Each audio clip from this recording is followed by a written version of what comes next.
Oke, Assalamualaikum warahmatullahi wabarakatuh. Selamat malam para pecinta sepak bola dimanapun Anda berada, khususnya di kota Cilegon. Malam ini berjumpa dengan saya. Kalau tadi ada Kang Awang, kalau sekarang ada dengan Bung Dede Roni. Ya, sudah hadir di samping saya Bapak Sekretaris Umum PSSI Kota Cilegon. Selamat malam Bapak Edi. Selamat malam. Nah ini Edi ini kan ada panjangannya, jadi mohon diperkenalkan ini Edi siapa nih? Banyak Silakan. Edi Oh, ya? iya, Edi banyak. Iya. Di sini juga ada Edi. Nah, silakan diperkenalkan. Baik, terima kasih Kang Dede. Assalamualaikum warahmatullahi wabarakatuh. Waalaikumsalam warahmatullahi wabarakatuh. Terima kasih atas undangan dari khususnya tim media promosi marketing dari Askot Cilegon. Nama saya Edi Muhammad Abdu Al-Hamidi. Biasa memang dipanggil Edi atau Muhal. Edi Muhal itu Iya, ya, jadi oke. Muhammad Abdul Hamidi itu Muhal. Oh gitu iya. Ya. Jadi singkat gitu ya. Iya. Muhammad Abdu Al-Hamidi. Alhamidi Muhal. Iya. Oh, pas saya Edi. Pak Edi Mana? Edi Muhal. Oh, ternyata Muhal Ya itu itu, singkatan. betul, Oke. singkatan. Oke, Pak Edi, malam ini kita mau berbincang sedikit tentang struktur organisasi yang baru dilantik ya. Iya. Ini kan kalau tidak salah dilantik tanggal 10 April kemarin Iya. ya. Di gedung auditoriumnya Kominfo ya. Kominfo, Pemkot Pemerintah Kota Cilegon. Struktur sudah dibuat. Di struktur itu apa aja nih langkah ke depan untuk PSSI sendiri? Apa aja sih sebenarnya? Oke. Yang terdekat dulu deh. Siap. Begini ya, jadi struktur organisasi PSSI Kota Cilegon ini memang tidak lepas dari statuta PSSI. Oke. Baik itu di pusat maupun di provinsi, termasuk PSSI Kota Cilegon. Ya. Jadi kalau lihat di regulasinya bahwa kita ini memiliki badan yang namanya komite eksekutif ya. Oke. Komite eksekutif itu ada 5. Itu tadi saya lihat di IGTV juga sudah di Askot itu Ketua Umum Pak Robinsar, Ya. kemudian ada wakil, kemudian ada anggota komite eksekutif itu ada Kang Dwi Sutrisno di Esko 1, itu membidangi komite-komite tetap, baik itu komite tentang hukum dan keamanan, kemudian ada juga komite media promosi itu di Esko 1. Begitu juga komite ini ya, audit ya. Nah, kemudian kalau di Esko 2 itu memang jantungnya ya. Ada Esko 2 itu dikomandoni oleh Kang Eli Soheli yang mungkin tahu lah. Senior banget. Senior ini. di Idola SSB saya. itu Iya. Mantan pemain gitu Iya, juga di mantan pemain. SSB yang luar biasa totalitasnya di sepak bola. Iya. Itu udah ada komite-komite di bawahnya, itu ada komite teknis pembinaan usia muda dan sekolah wanita, sepak bola wanita. Kemudian ada komite teknis tadi ya, komite sepak bola dan kompetisi, dan juga komite keuangan. Sementara ada Esko terakhir, Esko 3 itu dikomandoni oleh Kang Uyun, Kang Tato ya. Ya, kemudian di bawahnya itu ada komite futsal, komite wasit ya. Begitu juga mereka ini memang bekerja sesuai dengan yang ada di statuta. Nah, struktur ini ada kesekretariatan ya. Saya itu di sekretaris umum, di bawah saya itu ada 3 sekretaris. 3 sekretaris itu menjadi sekretaris di Esko yang masing-masing. Begitu juga dalam memfasilitasi dalam surat menyurat, administrasi, asesaris gitu ya, dokumentasi, itu sekretaris. Jadi seperti itu Kang Dede. Jadi kalau kita tidak lepas dari kitab sucinya statuta PSSI Kota Cilegon yang disahkan di Kongres Tahunan di tanggal 28 Maret 2021 di Green Hotel Cilegon. Baru kemarin dilantik. Ini Gitu. tadi ada yang menarik buat saya. Kalau saya tidak salah dengar tadi di Esko 2 ada komite sepak bola wanita. Ini menarik buat saya karena sebelum-sebelumnya saya tidak pernah mendengar ya. Mendengar pun itu di luar sana kayak di Jakarta, Bandung, Tangerang. Tapi untuk di Cilegon sendiri saya baru ini nih dengar sepak bola wanita. Iya. Sejauh ini sudah berapa tim sih yang punya, yang sepengetahuan Pak Sekum, Iya. yang punya tim sepak bola wanita ini? Iya, jadi memang ternyata fenomena sepak bola wanita diminati juga ya. Ya. Tidak hanya di kota besar tapi juga di kota yang berkembang seperti Cilegon ya. Jadi di sepengetahuan saya itu ada 6 malah sampai 8 tim ya. Tim ladies ya. Jadi memang kita akomodir memang karena struktur di PSSI itu sesuai dengan kebutuhan, karena berkembang ada tim ladies di beberapa SSB, karena memang anggota PSSI Cilegon itu adalah sekolah sepak bola dan juga asosiasi kecamatan, asosiasi sepak bola kecamatan. Makanya dari 8 tim ini mudah-mudahan nanti kita bisa menggelar sebuah turnamen, Ya. membuktikan bahwa Cilegon ada tim sepak bola ladies atau wanita. Seperti Oke. itu. Jadi mulai tahun ini ya sudah mulai persiapan iya, akan betul, digelar, betul. di samping pembinaan di usia dini Muda, dari mulai dini. 10 tahun Iya. ya, akan digelar juga kompetisi sepak bola wanita. Iya. Nah, ini menarik nih buat saya, mudah-mudahan akan banyak tim-tim yang punya tim sepak bola wanita. Ya, Ya, karena kita tahu Banten ini juga cukup punya potensi lah ya di sepak bola wanita. Oke, kalau untuk kesekretariatan sendiri itu sehari-hari itu apa sih? Jadi mungkin masyarakat Kota Cilegon, pecinta sepak bolanya mau tahu nih, apa aja sih kesekretariatan yang memang dikomandani langsung oleh Pak Sekum? ya, jadi kalau sekretariatan di bawah saya itu ada sekretaris dari bidang masing-masing, itu memfasilitasi kegiatan dari Esko 1, 2, dan 3. Jadi ada 3 sekretaris. Ada Kang Soleh Safei, ada Kang Ziaul Haq, ada juga Mbak Arin. Nah, kesehariannya memang kita berkantor di perumahan ini ya, Brownstone di Grogol, dan ini memang kita bisa temui untuk barangkali ada dari urusan surat menyurat ya, baik yang keluar maupun yang masuk, kemudian informasi, termasuk keluarga ini sebetulnya membantu mensosialisasikan kegiatan PSSI.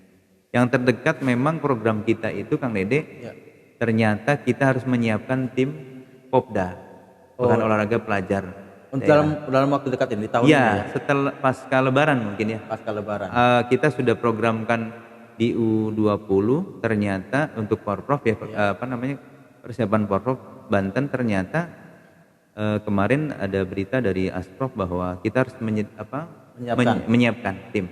Nah, ini menarik. Jadi buat teman-teman pecinta sepak bola di Kota Cilegon, barusan dapat informasi dari Pak Sekretaris Umum kita bahwasannya akan ada event Popda. Iya, jadi kita seleksi dulu. Itu Popda itu Pekan Olahraga Pelajar Daerah.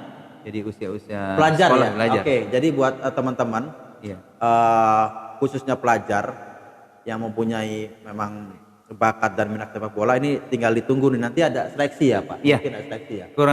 Kira-kira kita di akhir Mei ya. Akhir Mei Kalau ya. tidak meleset akhir Mei tanggal 29-30 lewat SSB, kita juga nanti akan bersurat kepada SSB sebagai anggota SSB Kota Cilegon, memberikan keleluasaan kepada para yang tadi usia muda yang memiliki bakat di sepak bola, yang berprestasi, itu kita bisa didaftarkan untuk seleksi oleh tim kita dari kita juga akan mendatangkan pelatih yang insya Allah secara nasional ada ya, skala nasionalnya ada.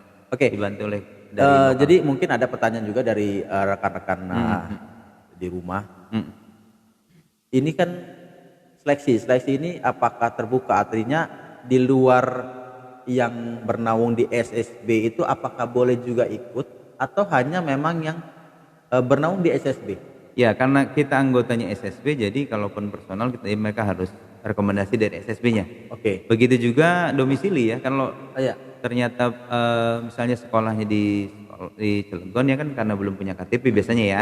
Itu belum. Dari surat mandat atau delegasi dari sekolahnya yang ada di wilayah Cilegon ya. Karena memang tiap daerah pasti menyiapkan tim Popdanya.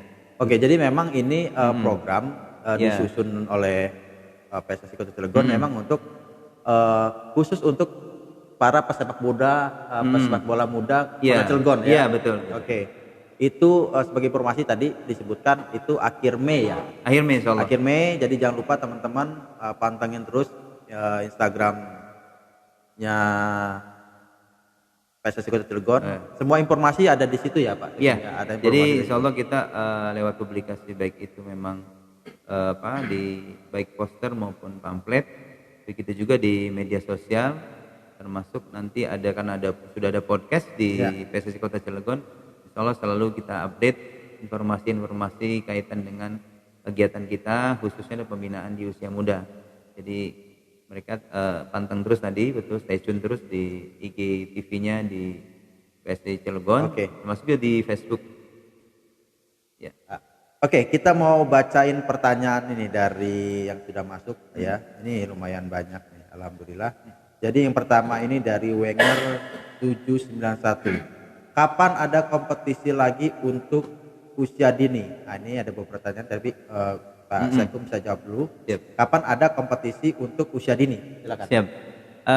Kita di Esko 2 khususnya kompetisi usia U10, 12, 13, 15 sampai 17 itu memang kita membuat program untuk berkesinambungan yang ajak reguler, karena kondisi Covid kita juga belum tahu ini kalau memang ternyata yang menjadi parameter adalah kegelaran Piala Menpora diizinkan oleh pemerintah secara nasional, mudah-mudahan efek positif bagi daerah untuk menggelar kompetisi tadi. Sementara program kita sudah ada.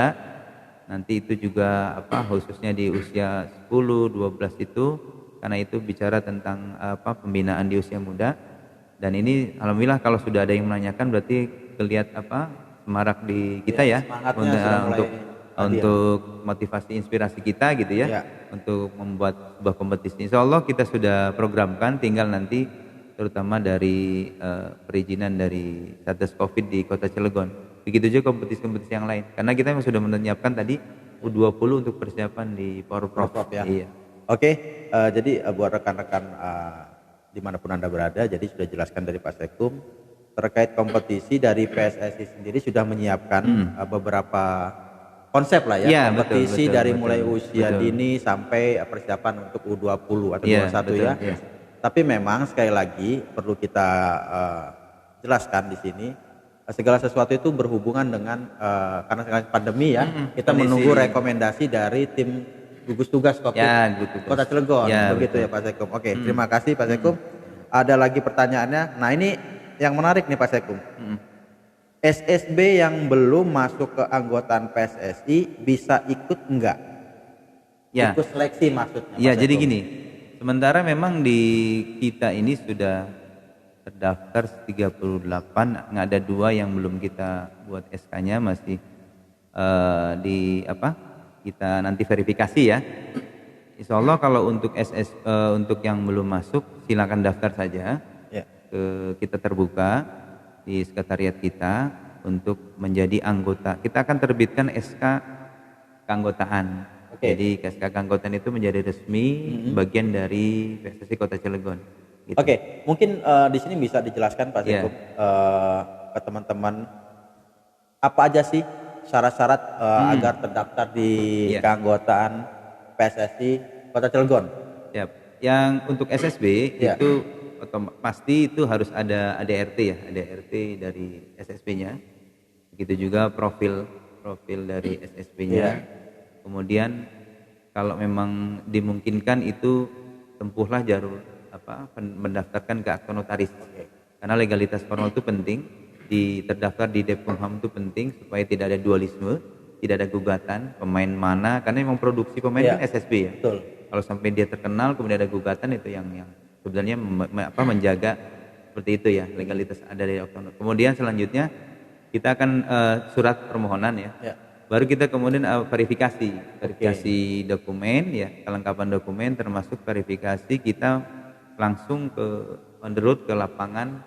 Kalau dia punya lokasi tempat latihan di mana kita lihat, baru kita akan rapat untuk memenorkan berita acara bahwa mereka sah SSB itu daftar, kemudian kita balas dengan berita acara yang membuktikan bahwa kita sudah memverifikasi dan nanti kita terbitkan SK keanggotaan PSSI Kota Cilegon. Itu Kang Dede Oke. urutannya. Jadi sudah dijawab tadi buat teman-teman SSB yang memang belum terdaftar dan memang seharusnya setiap SSB itu harusnya sudah terdaftar di PSSI Kota Cilegon, karena ada beberapa juga program ya dari PSSI semacam kayak mungkin ada pelatihan untuk ada semacam sertifikasi. Betul. Jadi di pelatihan juga memang kita rencananya di jangka menengah kita akan SSB yang terdaftar kita akan coba untuk para pelatih di SSB-nya untuk insya Allah mudah-mudahan kita gratiskan ya. Amin. Lisensi D itu kuota 30, nanti juga mungkin di gelombang 2 juga kita prioritaskan bagi SSB yang belum ada pelatih yang dapat lisensi. Begitu juga kita ke depan juga para wasit juga mudah-mudahan bisa menjadi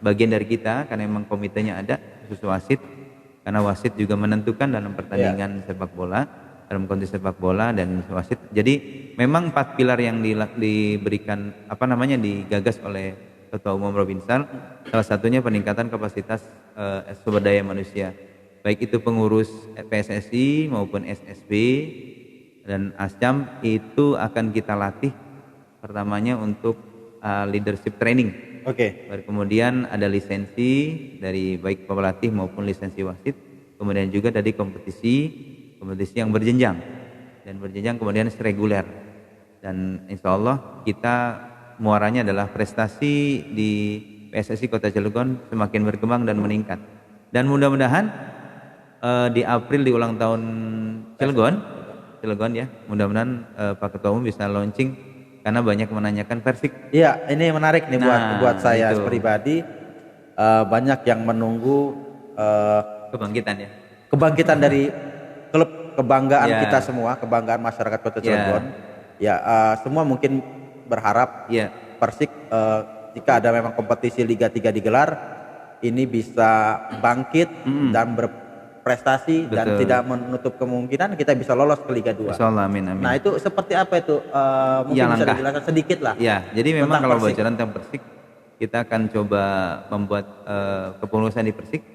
Untuk di periode PSSI yang sekarang dengan memang tagline-nya itu Persik Reborn. Itu yang menjadi ikonnya, mudah-mudahan. Nah, tadi dari Popda, dari Porprov kita bisa menyeleksi kembali untuk para pemain yang diseleksi dalam mengisi tim Persik.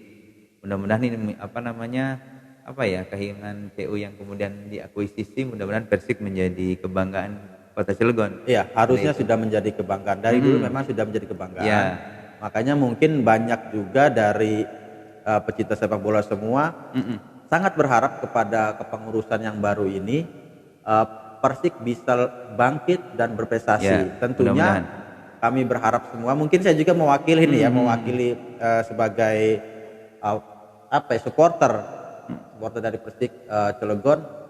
Tim ini bisa dikelola secara profesional walaupun mereka mungkin nanti bermain di kasta yang amatir Liga 3. Tapi kami berharap dan pecinta sepak bola semua berharap tim ini bisa dikelola oleh profesional. Amin. Karena memang juga target di periode sekarang ini 4 tahun ini salah satunya bagaimana membangkitkan animo masyarakat Cilegon dengan kebanggaan memiliki Persik, dan mudah-mudahan pemain lokal kita kita coba membuat mereka berprestasi agar mengharumkan nama baik Kota Cilegon.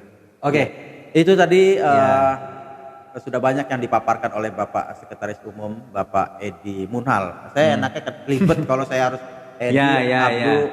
Gak usah lah kepanjangan itu. Panjang ya. Saya Edi Munhal aja gitu. Bapak Edi Munhal, Pak Sekum saya nyebutnya begitu. Jadi itu tadi teman-teman footballers atau pecinta sepak bola di Kota Cilegon, penjelasan cukup lengkap ya terkait dengan struktur, konsep kompetisinya seperti apa, role modelnya udah jelasin semua. Mungkin tapi kita juga harus menunggu, mudah-mudahan pandemi ini segera berakhir, kita bisa beraktivitas main bola lagi. Tanpa harus jaga jarak dan pakai masker. Itu doa kita semua Pak. Terima kasih juga Pak Edi dan juga saya juga mau terima kasih kepada sponsor kita Martabak Hitam Manis. Ya. Ya. Ya. Martabak Hitam Manis. Ini martabak kekinian ya Pak Edi. Pak Edi ini harus rasanya coba. ada berapa rasanya? Oh rasanya banyak topping. Nanti ini next kita harus ada di sini. Siap, harus ya, ada. Kita Kita cicipi ya. Iya. Testernya ada Nanti ya. kita colek-colek nih ownernya. Siap. Jadi kalau kita Jadi podcast, sponsor ya. jangan kopi aja, harus ada kawannya. Betul. Oke? Ya betul. Ya, betul. terima kasih sekali lagi Ya, teman-teman yang sudah mengikuti. Mungkin ada beberapa pertanyaan yang tidak bisa kita jawab di siaran langsung ini, kita coba nanti sampaikan ke bagiannya karena memang ada bagian-bagian di struktur PSSI sendiri. Sekali lagi terima kasih. Sama-sama. Pak Edi, jangan kapok acara di podcast Ngobras. Ngobrol asik bareng Pem Ascot Cilegon. Siap. Nanti kita undang lagi. Siap. Jangan kapok ya.